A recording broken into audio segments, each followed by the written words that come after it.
صفحہ نمبر 210 اسلام سوال اسلام سے قبل عربوں کی معاشی، معاشرتی، سیاسی، مذہبی، اخلاقی حالت بالتفصیل بیان کریں۔ جواب: اسلام سے پہلے ہر لحاظ سے عربوں کی حالت ناگفتہ بات تھی۔ ان کی پوری زندگی ابتر تھی۔ سیاسی حالت: حضرت صلی اللہ علیہ وسلم کی بعثت سے پہلے عرب میں سیاسی اتحاد نام کو نہ تھا۔ ہر طرف خود مختاری، خودسری اور تفاعل الملوکی کا دور دورہ تھا۔ اس سرزمین میں مختلف قبائل آباد تھے جو ایک دوسرے کے خلاف برسر پیکار رہتے تھے۔ نسلی بنیادوں پر ان قبائل کے دو گروپ تھے، عدنانی اور قحطانی۔ ان میں نسلی بنیادوں پر تصادم رہا تھا۔ یہی نہیں بلکہ تصادم کئی مرتبہ خونریز جنگوں کا باعث بن چکا تھا۔ یہ قبائلی جنگیں صرف نسلی بنیادوں پر نہیں ہوتی تھیں بلکہ ہم نسل قبائل بھی آپس میں الجھتے رہتے تھے۔ دراصل اکڑ مزاج ہونے کی وجہ سے عرب کسی چھوٹی سی بات پر برہم ہو جاتے تھے اور اس کو پورے قبیلے کے وقار کا مسئلہ بنا کر دوسرے قبیلے کے خلاف اعلان جنگ کر دیتے تھے۔ بسا اوقات یہ جنگیں صدیوں تک جاری رہتی تھیں۔ قبائل کا سیاسی نظم نئی جمہوری تھا۔ قبیلے کا شیخ منتخب ہوتا تھا اور عام افراد اس کی قابلیت، شجاعت اور فراست کے علاوہ سابقہ سردار سے اس کی قربت داری کا بھی لحاظ رکھتے تھے۔ ایک دفعہ جب شیخ منتخب ہو جاتا تو تمام لوگ اس کی اطاعت کرتے، لیکن وہ فیصلہ کرنے سے پہلے قبیلے کے بااثر لوگوں سے مشورہ لے لیتا۔ ملک عرب میں شہروں کی آبائی صحرائی بدوؤں سے زیادہ ترقی یافتہ تھی۔ مکہ کے شہر کا نظام جو نہایت ہی منظم تھا، مختلف شعبے مختلف قبائل میں تقسیم کیے گئے تھے۔ سب سے اونچے مذہبی مناصب بنو ہاشم کے پاس تھا اور سب سے بلند فوجی منصب پر بنو امیہ کا قبضہ تھا۔ ان دونوں قبائل میں ایک پشتوں سے رقابت کے جذبات پیدا ہو گئے تھے اور ان جذبات نے بنو امیہ کو قبول اسلام سے کافی دیر تک روکے رکھا اور اسلام کے خلاف جنگوں میں فوجی قیادت کرتے رہے۔ معاشرتی حالت: طبقاتی تقسیم: معاشرتی اعتبار سے عرب تین طبقات منقسم تھے، غلام ان کے علاوہ تھے۔ نمبر 1، حضری: یہ لوگ شہروں میں آباد تھے، زراعت اور تجارت سے روزی کماتے تھے، لیکن ان کی تعداد بہت تھوڑی تھی۔ صفحہ نمبر 211 ب بدو: عرب کی اکثر آبادی بدوی قبائل پر مشتمل تھی۔ یہ خانہ بدوشی کی زندگی بسر کرتے تھے۔ ان کی جائیداد اور ذریعہ مائش سب جانوری تھے۔ یہ آتے جاتے قافلوں کو لوٹ لیتے تھے۔ یہ سب ان کے ہاں بہادری کا کام سمجھا جاتا تھا۔ غلاموں کا طبقہ: معاشرے کا سب سے نچلا طبقہ غلاموں کا تھا۔ غلاموں میں عرب اور غیر عرب بھی شامل تھے۔ ان کی باقاعدہ خرید و فروخت ہوتی رہتی تھی۔ مالک غلام کو جتنی سخت چاہے سزا دے سکتا تھا، اسے جان سے بھی مار سکتا تھا۔ لونڈیوں اور غلاموں کی جان و مال، آبرو، اولاد سب کچھ ان کے آقا کی ملکیت تھی۔ سماجی برائیاں: شاید ہی کوئی ایسی برائی ہو جو عربوں میں پائی نہ جاتی تھی۔ زنا کے وہ عادی تھے۔ شراب پینا اور پی کر وائی تباہی بکنا عربوں کا عام دستور تھا۔ ایک آدمی جتنی عورتیں چاہتا رکھ سکتا تھا۔ باپ کے مرنے کے بعد اس کی بیویوں اس کے بیٹوں میں تقسیم ہو جاتی تھی۔ جوا کھیلنے والے اپنے گھر بیویاں داؤ پر لگا دیتے تھے۔ انہیں سود خوری کی بھی بری عادت تھی۔ چوری اور ڈاکہ بہادری کی علامت سمجھے جاتے تھے۔ اگر کسی عرب کو کوئی لڑکی پسند آ جاتی اور اس کے حسن کی تعریف میں نہایت فاحش شعر کہتا، غالباً اسی بیزی سے بچنے کے لیے لڑکیوں کو زندہ درگور کرنے کا رواج پیدا ہو گیا تھا۔ عربوں کی ایک اور برائی بے رحمی تھی۔ حاملہ عورتوں کے پیٹ چاک کر دیے جاتے تھے۔ مجرموں کو نہایت وحشیانہ سزائیں دی جاتی تھیں۔ قیدیوں کا ایک ایک عضو کاٹ کر قتل کیا جاتا تھا۔ بڑے دشمن کا کلیجہ نکال کر چبا لیا جاتا تھا اور کھوپڑی میں شراب پی جاتی۔ عربوں میں بے حیائی عام تھی۔ وحشت، جہالت بھی عام تھی۔ حرام اور حلال کی تمیز نہ تھی، یہاں تک کہ چھپکلی اور گدھے کا گوشت بھی کھایا جاتا تھا۔ جمع ہوا خون چھریوں سے کاٹ کر کھانا تو گویا ایک عام سی بات تھی۔ خوبیاں: عربوں میں خوبیاں بھی پائی جاتی ہیں۔ عرب آزادی و حریت کے متوالے تھے۔ انہیں غلام بنانا ممکن نہ تھا۔ وہ شجاع اور بہادر تھے، انتہا درجے کے مہمان نواز تھے۔ یاری اور مکاری انہیں نہیں آتی تھی اور علم کے راسخ اور دھن کے پکے تھے۔ وہ اپنے زمانے کے مذہبی لوگوں سے بہت اچھے تھے۔ ان کے ہاتھ بھی محفلیں منعقد ہوتی تھیں۔ اللہ تعالیٰ نے انہیں ذہن رساں اور قوت حافظہ سے بھی نوازا تھا۔ مذہبی حالت: عرب حضرت ابراہیم علیہ السلام کے دیے ہوئے مسلک توحید سے ہٹ چکے تھے۔ ان میں مشرکانہ عقائد اور دیگر مذاہب نے کافی مقبولیت حاصل کر لی تھی۔ ان میں تو ہم پرستی جڑ پکڑ چکی تھی۔ صفحہ نمبر 212 وہ بھوت پریت پر بھی ایمان رکھتے تھے۔ ان کے یہاں جو مذہب رائج تھا وہ حسب ذیل ہے، بت پرستی۔ عرب کا سب سے بڑا مذہب بت پرستی تھا۔ خانہ خدا میں بھی سینکڑوں بت رکھے ہوئے تھے۔ ان سب بتوں سے بڑا ہیبل تھا جس کو خانہ کعبہ کی چھت پر نصب کیا گیا تھا۔ یہودیت: عرب میں دوسرا اہم مذہب یہودیت تھا۔ یہ عربوں کو امی کہتے تھے اور ان کے نزدیک امیوں کے ساتھ دھوکہ ظلم کر لینا بالکل جائز تھا۔ سود خوری ان کا خاص شعار تھا۔ توریت میں حسب ضرورت تحریف کر لیتے تھے۔ عرب میں ان کے آباد ہونے کی وجہ یہ تھی کہ یہ اس علاقے سے اپنے نجات دہندہ کے ظہور کے منتظر تھے۔ عیسائیت: روم کی عیسائی حکومت کے زیر اثر شامی عرب عیسائی ہو گئے تھے۔ ان کا عقیدہ تھا کہ خدا نے اپنے بیٹے کی قربانی دے کر تمام عیسائیوں کا کفارہ ادا کر دیا ہے، تو اب انہیں گناہ کی کھلی چھٹی ہے۔ پادری کے سامنے اقرار جرم ضروری تھا۔ ستارہ پرستی۔ عرب میں کچھ لوگ ایسے تھے جو ستارہ پرست تھے۔ غالباً ان کا یہ مذہب وادی دجلہ اور فرات کی قدیم تہذیبوں کی باقیات میں سے تھا۔ ان کو صابی کہہ کر پکارا جاتا تھا۔ آتش پرستی۔ ایران و عراق کی سرحد کے پاس آباد عرب قبائل زرتشتی مذہب سے متاثر تھے اور اہل ایران کی طرح نیک بدی کے خداؤں کے قاتل تھے۔ یہ لوگ آگ ہی کو سب سے بڑا دیوتا مانتے تھے۔ دہریت۔ عرب میں ایک قلیل تعداد ایسے لوگوں کی بھی موجود تھی جنہوں نے مشرکانہ عقائد کو ماننے سے انکار کر دیا تھا۔ یہ لوگ مذہبی توہمات کے خلاف تھے۔ مسلک توحید۔ قدیم عرب میں خال ایسے لوگ بھی نظر آتے تھے جو اپنی فطرت سلیم اور قلبی بصیرت کی بدولت توحید خالص تک پہنچنے میں بھی کامیاب ہو گئے تھے، لیکن رسالت کی رہنمائی کے بغیر کسی نتیجے پر پہنچنا اس کے لیے مشکل تھا۔ تاہم ایسے لوگ جہاں کہیں ہوتے تھے، معاشرے میں قابلیت کے اعتبار سے بول بلند ہوتے تھے۔ معاشی حالات سے عرب میں امر متوسط اور غربا سبھی قسم کے لوگ تھے۔ عرب کے عام پیشے زراعت، تجارت، گلہ بانی تھا۔ تجارت۔ مکہ و طوائف کے لوگ بالعموم تاجر تھے۔ حضور پاک صلی اللہ علیہ وسلم کے پردادا نے بہت سے ممالک کے حاکمین سے منشور تجارت حاصل کر لیے تھے، لہذا بے کھٹکے ان ملکوں سے سامان لاتے اور لے جاتے تھے۔ صفحہ نمبر 213۔ مذہبی سیادات کی وجہ سے ان کے تجارتی قافلے ڈاکہ اور رہزنی سے محفوظ رہتے تھے۔ زراعت۔ طائف اور یثرب میں زراعت بھی ہوتی تھی۔ جنوب میں یمن کی خوشحالی کی وجہ سے بھی زراعت کی ترقی تھی۔ گلہ بانی۔ عرب کا سب سے اہم پیشہ گلہ بانی تھا۔ شہری بھی اسے اختیار کیے ہوئے تھے۔ بدوی عربوں کا یہ واحد جائز پیشہ تھا۔ اخلاقی حالت۔ عربوں کی تمدنی تصویر کا اخلاقی رخ تو بڑا ہی بھیانک تھا۔ کوئی ایسی خرابی نہ تھی جو ان کے اندر موجود نہ ہو۔ انسانی جان ان کے ترازو میں کوئی قیمت نہ رکھتی تھی۔ ایک فرد کے بدلے میں کئی مقتول ہوتے مگر انتقام کی آگ سرد ہونے کا نام نہ لیتی۔ خون ریزی ان کا پسندیدہ مشغلہ تھا۔ شراب ان کی فطرت ثانیہ تھی۔ قمار بازی ان کا محبوب مشغلہ تھا۔ جھوٹ بولنا، عہد کرنا، امانت میں خیانت کرنا، دھوکہ دینا، چوری، ڈاکہ ڈالنا، بے جا مداخلت کرنا، کمزوروں پر ظلم کرنا، یتیموں کا مال کھانا، بیواؤں پر زیادتی کرنا، سوتیلی ماؤں کو لونڈیاں بنانا، عورتوں کی بے عزتی کرنا، بے بسوں کو ستانا، غلاموں کو اذیتیں دینا ان کے عام معمولات میں تھے۔ عربوں میں یہ سب اخلاقی برائیاں موجود تھیں، لیکن وہ اس ذہنی پستی سے پاک تھے جو سیاسی غلامی کی وجہ سے قوموں میں پیدا ہو جایا کرتی ہیں۔ عزیز طلبہ، یہ آڈیو ریکارڈنگ آپ کے لیے ہیومینیٹیرین ڈیولپمنٹ آرگنائزیشن ایبٹ آباد کے ذریعے اہتمام کی گئی۔ ہیومینیٹیرین ڈیولپمنٹ آرگنائزیشن ایبٹ آباد 2011 سے اپنی مدد آپ کے تحت صحت، تعلیم اور معاشی خود مختاری کے شعبوں میں بہتری کے لیے کوشاں ہے۔ ادارہ نے نہ صرف خیبر پختونخوا کے ملک بھر کے نابینا طلباء کی تعلیمی مشکلات اور رکاوٹوں کو دور کرنے کے لیے FA تا ماسٹرز لیول کی نصابی کتب اور کورسز، جن میں علامہ اقبال اوپن یونیورسٹی کے کورسز بھی شامل ہیں، کو آڈیو ریکارڈنگ میں منتقل کرنے کا اہتمام کیا ہے، تاکہ نابینا طلباء اعلیٰ تعلیم تک رسائی حاصل کر کے ملک و قوم کی ترقی اور خوشحالی میں اپنا بھرپور کردار ادا کر سکیں۔ یہ تمام آڈیو ریکارڈنگز نابینا طلباء کو بالکل مفت فراہم کی جا رہی ہیں۔ نابینا طلباء کے علاوہ دیگر طلباء بھی اس تعلیمی سہولت سے استفادہ کر سکتے ہیں۔ ہیومینیٹیرین ڈیولپمنٹ آرگنائزیشن ایبٹ آباد، ای میل HDOATD@gmail.com، ویب سائٹ HDORG.net، رابطہ نمبر 03459541 یعنی 0345 95 41 838۔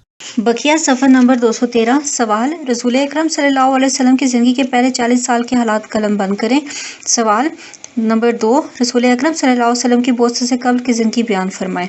جواب: آپ صلی اللہ علیہ وسلم قبیلہ قریش کی شاخ بنو ہاشم کے چشم و چراغ ہے۔ آپ صلی اللہ علیہ وسلم کے دادا عبد المطلب اور والد عبداللہ تھے۔ آپ صلی اللہ علیہ وسلم کی والدہ کا نام آمنہ تھا۔ آپ صلی اللہ علیہ وسلم کی والد شادی کے چند ماہ بعد تجارت کی غرض سے شام گئے، واپس آتے ہوئے بیمار پڑ گئے اور وفات پا گئے۔ حضرت آمنہ اس وقت امید سے تھیں۔ آپ 9 ربیع الاول سن عام فیل مطابق 20 اپریل 571 سوموار کا دن تھا۔ صبح صادق کے وقت آپ کی ولادت ہوئی۔ آپ صلی اللہ علیہ وسلم کا نام محمد صلی اللہ علیہ وسلم تجویز کیا گیا۔ حضرت صوبیہ نے آپ صلی اللہ علیہ وسلم کو چند دن دودھ پلایا اور پھر حلیمہ سعدیہ کے سپرد کر دیے گئے۔ 2 برس کے بعد دودھ چھڑا دیا گیا۔ 4 سال تک آپ حلیمہ سعدیہ ہی کے گھر رہے۔ اس کے بعد آپ والدہ نے حضرت صلی اللہ علیہ وسلم کو اپنے پاس رکھ لیا۔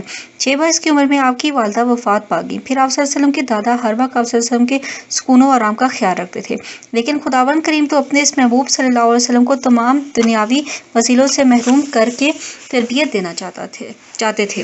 صفحہ نمبر 214۔ آپ صلی اللہ علیہ وسلم کی عمر 8 برس کی تھی کہ عبد المطلب کا 82 سال کی عمر میں انتقال ہو گیا۔ اب آپ صلی اللہ علیہ وسلم کی پرورش اور نگرانی کی ذمہ داری ان کے چچا ابو طالب کے سپرد ہوئی۔ وہ جب تک زندہ رہے آپ صلی اللہ علیہ وسلم پر مہربان رہے، کسی کو میلی آنکھ سے دیکھنے کی جرات نہ ہوئی۔ حرب فجار کے وقت آپ صلی اللہ علیہ وسلم کی عمر 15 سال تھی۔ آپ صلی اللہ علیہ وسلم نے اس جنگ میں شرکت کی۔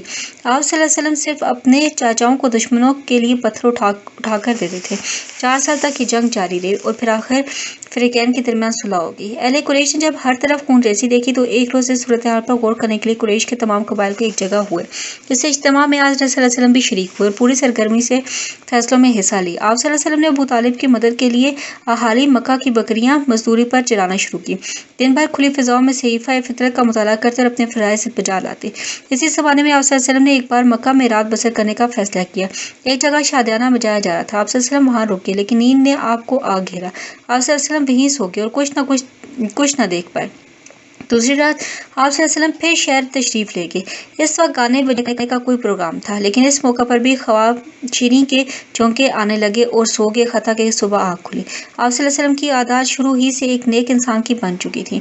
غریبوں کی مدد کرنا، یتیموں سے محبت کرنا اور خلق خدا کے کام آنا ان کے مشاغل تھے۔ یہی وجہ تھی کہ آپ صلی اللہ علیہ وسلم کو لوگ صادق اور امین کہہ کر پکارتے تھے۔ حضرت ابو طالب کو معلوم ہوا کہ خدیجہ اپنا مال دے کر دوسرے لوگوں کو باہر بھجواتی ہیں۔ حضرت خدیجہ بیوہ تھی اور خدا نے انہیں کافی دولت دی تھی۔ ابو طالب ان کے پاس گئے اور سارا معاہدہ بیان کیا۔ سیدہ خدیجہ نے جواب دیا کہ اے سید قریش، اگر آپ میرے دشمن کی بھی سفارش کرتے تو میں تعمیر سے انکار نہ کرتی۔ غرضیہ صلی اللہ علیہ وسلم سیدہ خدیجہ کا مال تجارت لے کر ملک شام کی طرف چلے گئے۔ بی بی خدیجہ کا غلام میسرہ آپ صلی اللہ علیہ وسلم کے ساتھ تھا۔ اس سفر میں آپ صلی اللہ علیہ وسلم کو بہت زیادہ نفع ملا۔ واپس آ کر پائی کا حساب چکا دیا، جس سے خدیجہ بہت خوش ہوئی۔ ان کے غلام میسرہ نے آپ صلی اللہ علیہ وسلم کی دیانت اور امانت کے قصے سنائے، جس سے آپ صلی اللہ علیہ وسلم کی عظمت کردار کا سکہ آپ کے دل پر نقش ہو گیا۔ اس وقت حضور صلی اللہ علیہ وسلم کی عمر 25 سال تھی اور حضرت خدیجہ کی عمر 40 برس تھی۔ صفحہ نمبر 215۔ اس سے پہلے آپ کے 2 شوہروں کا اوپر نیچے انتقال ہو گیا تھا۔ ان کی پاک دامنی اور پاکیزہ اخلاق کا پورے ملک میں چرچا تھا، اس لیے لوگ آپ کو طاہرہ کے نام سے پکارتے تھے۔ تجارت کی غرض سے حضرت صلی اللہ علیہ وسلم نے بی بی خدیجہ کا مال لے کر کئی سفر کیے۔ ایک مرتبہ جب آپ واپس لوٹے تو حضرت خدیجہ رضی اللہ تعالیٰ نے آپ صلی اللہ علیہ وسلم کے پاس نکاح کا پیغام بھیجا۔ آپ صلی اللہ علیہ وسلم نے چچا سے مشورہ کیا اور بات طے ہو گئی۔ نکاح کا خطبہ ابو طالب نے پڑھا اور آپ کا نکاح بی بی خدیجہ رضی اللہ تعالیٰ عنہ سے ہو گیا۔ آج صلی اللہ علیہ وسلم کی عمر 35 سال کی تھی جب قریش نے خانہ خدا کو نئے سرے سے بنانے کا فیصلہ کیا۔ جب تجارت تعمیر ہو چکی تو حجر اسود کے نصب کرنے پر قریش کے قبائل میں جھگڑا ہو گیا۔ یہ جھگڑا 4 دن تک جاری رہا۔ آخر ایک بوڑھے نے مشورہ دیا کہ بھائی میں جھگڑا نہ کرو، کل صبح جو شخص سب سے پہلے خانہ کعبہ میں داخل ہوا اسے ثالث مان لو، وہ جو فیصلہ کرے اسے سبھی تسلیم کر لے۔ اتفاق کی بات کیا، حضرت صلی اللہ علیہ وسلم سب سے پہلے داخل ہوئے۔ سب نے بیک زبان ہو کر کہا امین آ گیا، ہم اس کے فیصلے پر رضامند ہیں۔ آپ صلی اللہ علیہ وسلم نے اس کا فیصلہ یوں کیا کہ تمام قبائل کے سرداروں کو جمع کیا، اپنی چادر مبارک نیچے بچھا دی، اس پر خود اپنے ہاتھ سے پتھر اٹھا کر چادر میں رکھا اور سرداروں سے کہا تم اس چادر کو اٹھا لو۔ تنصیب کی جگہ لا کر خود آپ صلی اللہ علیہ وسلم نے اسے اٹھایا اور دیوار میں نصب فرما دیا۔ اس طرح سب کو اس شرف میں شریک کر لیا۔ آپ صلی اللہ علیہ وسلم کی شادی کے کافی فراغت میسر آ گئی تھی۔ آپ صلی اللہ علیہ وسلم نے پورا فائدہ اٹھایا۔ یوں تو بچپن سے ہی آپ صلی اللہ علیہ وسلم نے شرک اور بت پرستی سے اجتناب رکھا تھا، لیکن اب آپ صلی اللہ علیہ وسلم نے اس سوسائٹی کو غیر آباد کہہ دیا اور اکثر وقت تنہائی میں گزارنے لگے۔ کئی روز مکہ کے قریب غار حرا میں قیام فرماتے، اللہ کا ذکر کرتے اور کائنات پر تدبر و فکر کرتے۔ اس وقت آپ صلی اللہ علیہ وسلم کو رات کے وقت ایسا خواب آنے لگے جو نہ صرف سچے ہوتے تھے بلکہ آپ صلی اللہ علیہ وسلم ان میں سے بعض واقعات کا دن میں بھی مشاہدہ فرمایا۔ آپ صلی اللہ علیہ وسلم کی عمر کے 40 سال پورے ہو چکے تھے کہ ایک شب جب آپ صلی اللہ علیہ وسلم غار حرا میں عبادت و ریاضت میں مشغول تھے کہ آپ صلی اللہ علیہ وسلم نے روح الامین کو دیکھا۔ وہ آپ کو کہنے لگا پڑھ اس رب کے نام سے جس نے انسان کو لوتھڑے سے پیدا کیا، پڑھ تیرا رب بڑا کریم ہے اور جس نے قلم کے ذریعے علم بخشا اور انسان کو وہ سکھایا جو وہ نہیں جانتا تھا۔ تو آپ صلی اللہ علیہ وسلم پر اس وحی